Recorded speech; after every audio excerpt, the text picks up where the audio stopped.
ViBe versus Axslav, an important game here. Even though neither of these two guys had a very successful season so far. Axslav is 1-5 in the season. He won in week 1 against TLO, but lost the remaining of his games. And ViBe is 2-4, started off 0-2, then won 2 games, then he started losing 2 games again. But he played good, man. He's played great games all season long. He played very good. Blue agave nectar. And it was kind of funny in the pre-game chat as well. ViBe was just saying to Axslav, he called him Nick. He's like, Nick, you never die. And that's kind of how I felt in that game as well. It's just he kept trying so many different ways. He kept trying to kill him, but Axslav just hang in there, barely, by the skin of his teeth, as you like to say. But it was enough. Remember when I was casting Goody and I said by the hair of his teeth? Wow, that's gross. I didn't mean to. Like I was gonna say, it was either the hair of his chin or the skin of his teeth. Imagine you can kiss like the hottest girl in the world, you know, like. Oh, but she has hairy teeth. Yes, she has hair on her teeth. Gross. Would you do it? Next subject. No, I wouldn't, man. That's but just, it also that's a means deal breaker. It also means that you get access to the rest of the body. Would you do it? I don't know. What if it was like interview subjects? What do you mean? Like the girls that came in for the interviews. Yes, and that's kind of what I was thinking about. You would deal with the hairy teeth? If I can avoid them, otherwise I wouldn't do it. No, you have to kiss, which means that you got to get hairy teeth in your mouth. No, I can't do it, man. I can't do it. 14 spawning for opening for ViBe. And no forge yet for Axslav. Might see a forge for him soon. He likes to go for the late forge, 16, 17 forge, and then Nexus. For the people who wonder why they do that instead of a 12 or 13 forge, well, if you're not going to cannon rush, you might as well get it a little bit later, because you're going to have your probe on the other side of the map anyway. You can drop a pylon, so you have vision of the links, and if you go for a 16 or 17 forge, you will still get them out in time. Then again, Daybreak is a super long map, so he might actually just go for Nexus first. Yeah, which is exactly what we're going to see. Really taking his time with it. It's going to be like an 18 Nexus. Well, 17. That's kind of how you want to do it. I always go 17. You know why, Ben? Because 17 is your favorite number. No, because now you have exactly, well... full saturation when you send that probe down to the natural. Almost. So, yeah. He's going forge before gate, so he's not going to play super greedy. And ViBe's just going to be super standard as well. He's going to make 4 lings. He's going to kill this pylon, and then he'll take 2 bases. Because... that's what you do in this metagame. So, big macro styles on both sides means that things probably won't pick up for a couple of minutes. Yeah, and if we saw Axslav play on Antigua Shipyard, man, I think it's he's gonna send over the links to the other side of the map straight away. He does have an overlord over here, so he has sort of vision. But I don't think these links will be able to achieve all that much. I don't either. Even if they get in, the gateway is going to be done soon enough. And I mean, 4 lings are annoying, but once the zealots out, they basically can't do damage. Ooh, well, actually, they will be able to pass this cannon, and then I actually think it's going to be worth it. Axslav also didn't think of rebuilding. No, he lost his pylon over here. Oh, I missed those, says Axslav. Completely unaware of the 4 Zerglings in his base. Yeah, and let's see how much damage they are able to do. Axslav's going to have to micro very well. Hasn't taken any hull damage on those probes just yet. Good control thus far. ViBe really wants to get that probe with the gas, and he does. Well, 2 pickups already. This is so worth it. 2 probe kills makes it absolutely worthwhile. That's all that these 2 sets of lings cost. And it's not just that, it's all the mining time that Axslav is losing right now. He's losing more and more and more. ViBe is controlling this very well, and this is an excellent opening. Of course, on the left side of the map, we can already see both those hatches go down. And I kind of wonder, Ben, why did this... I actually thought those links were not going to be in time, or like barely, that maybe 2 could run by. Yeah, maybe, I don't know. I guess if Axslav had spotted it, maybe he could have blocked, but... the way it went down. Yeah, that's normally what you do. When you know that the links are going to make their way out to the other side of the map, you can temporarily block a pylon or just wipe in another gate and then cancel it, which is of course completely worth it, because as we can see, these links already did way more damage than either 150 or 25 minerals would have ever cost you. Yep, and another probe gets killed, and that's a grand total of 5 probe kills, Kev. Oh, that's so huge. Really, really nice opening here for ViBe. 26 drones, 28 drones now to 27 probes, as this last ling is going to make one more circuit around the base.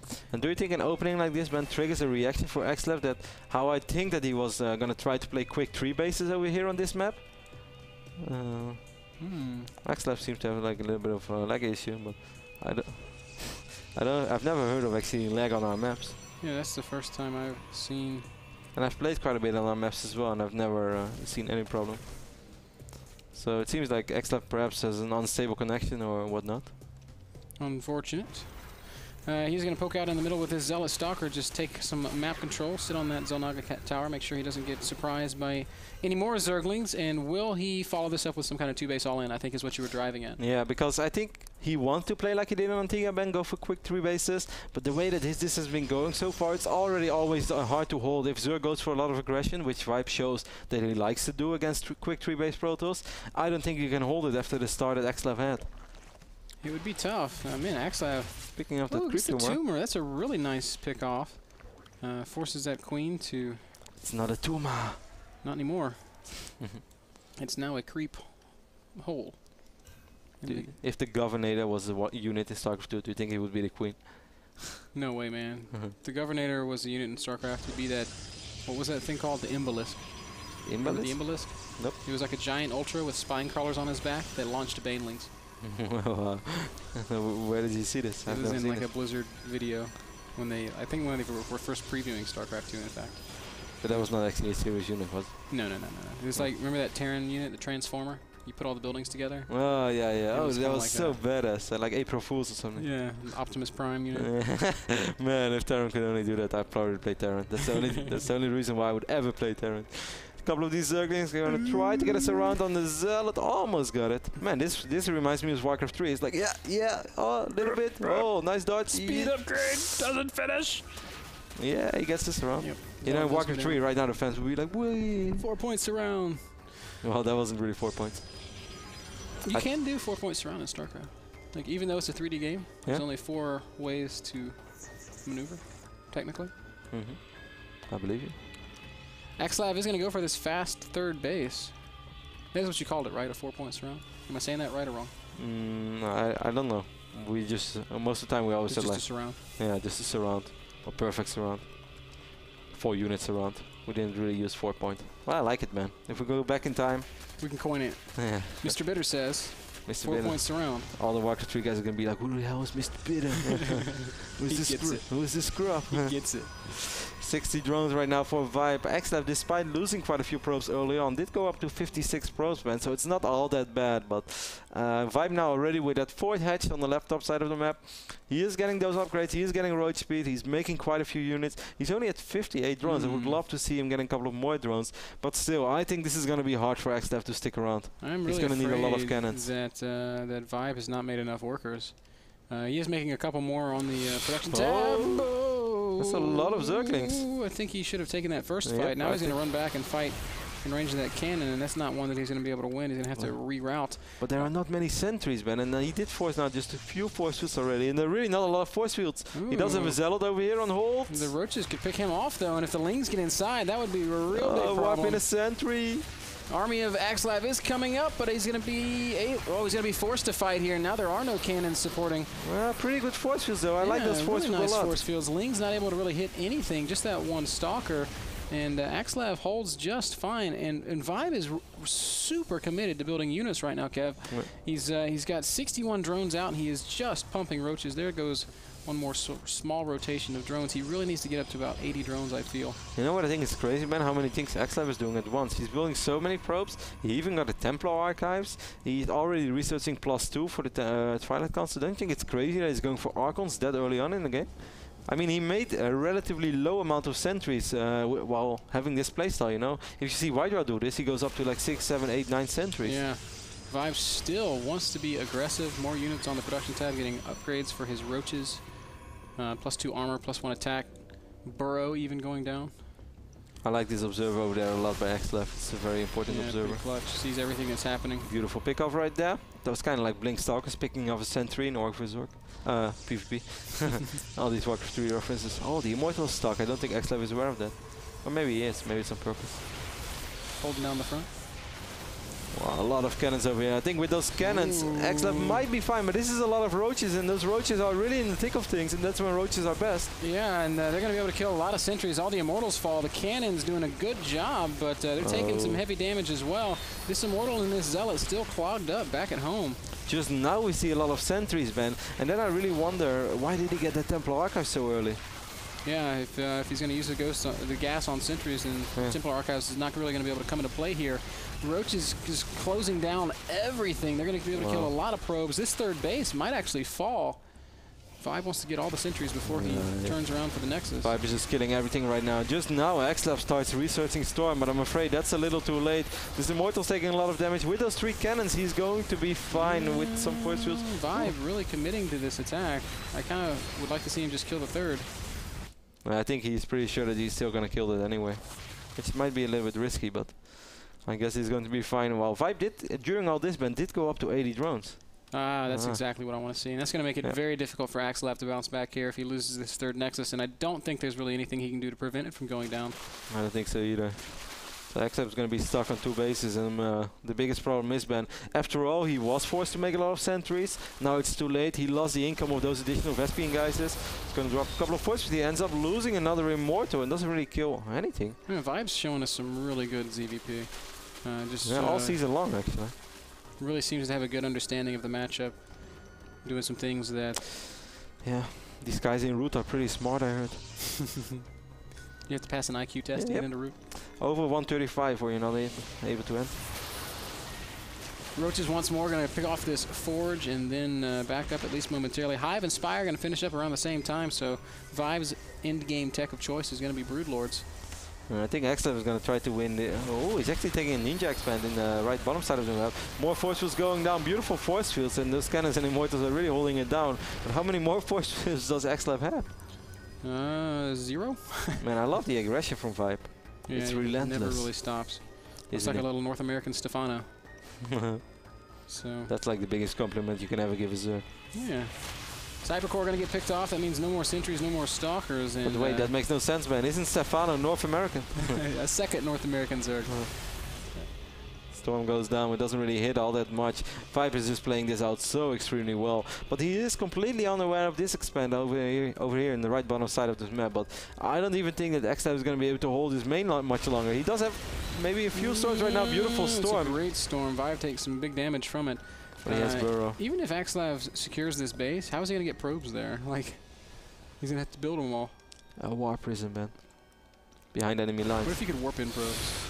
Oh, I love the Roaches with Tunnel and Cross, just trying to get as close as possible, picking up the Immortal straight away. Can we see a storm? I would love to see storm right now. I don't think there's energy. Maybe one storm could go down. Yeah, real soon. Once more, pretty good force fields. This Immortal is taking a lot of damage. Storm is as good as ready right now. Micro your Immortal a little bit. Actually, doesn't even have to. All these Roaches will get cleaned up. Nice Zealot Warp in here by Axslav. ViBe trying to end this game. But in the midst of it, he's finishing up his Greater Spire, which does mean that the 7 Corruptors that are out on the map are going to turn into Broodlords. ViBe, does he spot that base? I think he did. He was so close. No, he didn't. No. No, he will. Yeah, now he spots it. Now ViBe's going to be like, oh, X. Oh, Axslav. You didn't. X is like, oops, sorry. Gonna end up losing 1 or 2 probes, gonna end up losing the Pine, and he's gonna try to pick off more probes, I guess. Yeah, but this Zergling run by in the natural is what's really gonna be a problem.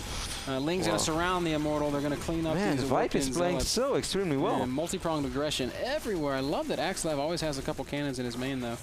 Yeah, but I don't think it's going to be enough these times. These Zerglings are very strong. Do they have the Adrenal Glands upgrade? No, they don't. I don't think that they do. Wow, that's crazy. How can it be this strong, man? Just the strength of that carapace upgrade, meaning they don't die so fast. Broodlord's on the way, Kev, and it's going to be... I don't know that ViBe's going to be able... I'm sorry, Axlav's going to be able to find an answer for the Broods. Army supply is relatively close right now. It's like only 40. And he does have Storm, and +3 is almost ready. But a lot of Broodlords are on the map, and quite a few additional Roaches as well. ViBe is maxed out right now. Beautiful play by ViBe. But at least X is mining from this base now. Who could have ever thought? Yeah, that's definitely something that's going to work in his favor, and maybe if he can hold on to it for 3-4 minutes. And feedback every infestor, he's going to have to be careful. First Fungus are landing. Are we going to see? Oh, Fungal, all the High Templars. And the High Templar are all going to fall. And they do Storm out as much as they can, but Burrowed Roaches actually heal faster than Storm can damage them. Yeah, that's actually not a joke. I don't know if you were trying to be funny with that. No, it's a true story. Yeah, which is also funny, but Unborrow by wants to these roaches, and he's just gonna try to chase down the remains of this Protoss army. Still no feedbacks, but man, this is the real problem. These 5, 6, 7 Broodlords. Yeah, and nothing in Axslav's army can do anything about it. Hey, if he storms the ramp and blinks below the Broodlords, that would have been pretty epic. If only you could throw Immortals into the air. Good Fungal once again on top of those High Templar. Yeah. They will all get picked off. Burrowed movement is a really good upgrade in this kind of a situation. Roach is just tunneling right underneath. GG from Axslav. It was an epic, very close best-of-3 series, but ultimately ViBe is able to come out on top with some just an excellent, I would say, understanding of the matchup. He always seems to know what he can get away with, when he needs to attack. And even when we're questioning it, even when we're saying, ViBe, I don't feel like you have enough drones right now. He's like, what do you mean? I have 80 drones already. Yeah, exactly. Like, he uses what units he has to create that opening for the drones. Yeah, such a great series, man. Not often do we start the day off with such an epic series as we saw right now. I'm not sure if we're going to have an interview with ViBe, but I think that's very likely that we're going to have a chat with him real soon. But Ben, there is still one big question, and obviously we're not going to interview the loser because we don't think that's very nice. But I have one question, like, why did he make the Templar archives so early, and why did he keep the sentry count so low? As I said, like, whenever you see Wydra play this strategy, he was one of the first Protoss to do this, at least in the Western scene. He gets a lot of sentries, so he can force field always the main ramp and force field everything off at the third base. It would have been, it makes perfect sense, of course, but instead Axslav stayed very low on the sentries, which was, I guess, okay, because that was probably part of his plan. He thought it was enough, but then he had the Templar archives, didn't start Archons, didn't start Storm, and then when he saw all the roaches incoming, he still made a lot of sentries. Well, if you make those sentries before, you have way more energy. I mean, we talk about cutting corners at the highest level. Maybe that's all he was trying to do. Maybe he was banking on the fact that ViBe's hopefully not going to attack me, and then I'll have Storm Tech, I'll have Archons. Didn't work out that way. That last game was brought to you by Kingston HyperX. We are going to have an interview with ViBe, but before that, very short commercial. Don't go anywhere. Words from our winner when we return.